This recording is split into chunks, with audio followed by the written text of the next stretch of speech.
Movie کی شروعات ہوتی ہے بلیک نام کے ایک لڑکے سے جو اپنے باپ ڈیرک کے ساتھ جنگل میں شکار کے لیے جاتا ہے اور ڈیرک ایک ہرن پر نشانہ لگانے کی کوشش کرتا ہے اور اس کو سفلتا نہیں ملتی۔ بلیک دوسری طرف چپکے سے جاتا ہے اور ہرن پر نشانہ لگانے کی کوشش کرتا ہے۔ اتنے میں وہ ایک خوفناک آواز سنتا ہے اور ڈر جاتا ہے،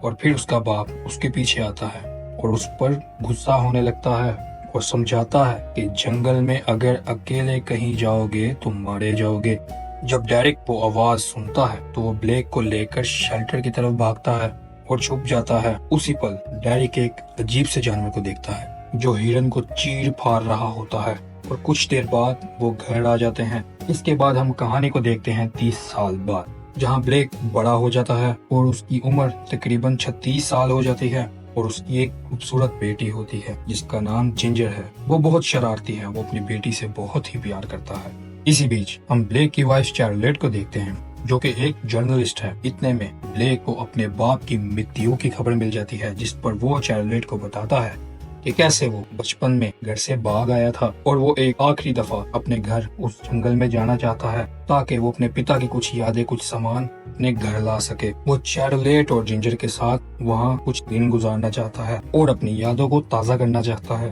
جس پر پہلے تو چارلوٹ نہیں مانتی، لیکن پھر وہ راضی ہو جاتی ہے اور بلیک، جنجر اور چارلوٹ جنگل کی طرف روانہ ہو جاتے ہیں اپنی ایک کار میں، اور سفر میں بہت موج مستی کرتے ہیں۔ جب وہ جنگل میں پہنچتے ہیں اور دیکھتے ہیں کہ وقت کے بیتتے بیتتے آگے راستہ بند ہو چکا ہے،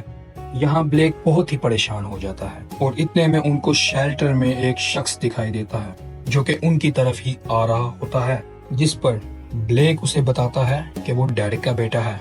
اور وہ اپنے پتا کے مرنے کے بعد ان کے گھر کچھ وقت گزارنا چاہتا ہے۔ جس پر پہلے تو وہ شخص ان کو کہتا ہے کہ یہاں کوئی راستہ واسطہ نہیں ہے، آگے بہت خطرہ ہے، تم اپنے گھر کی طرف واپس چلے جاؤ۔ لیکن بلیک کے کافی ضد کرنے پر وہ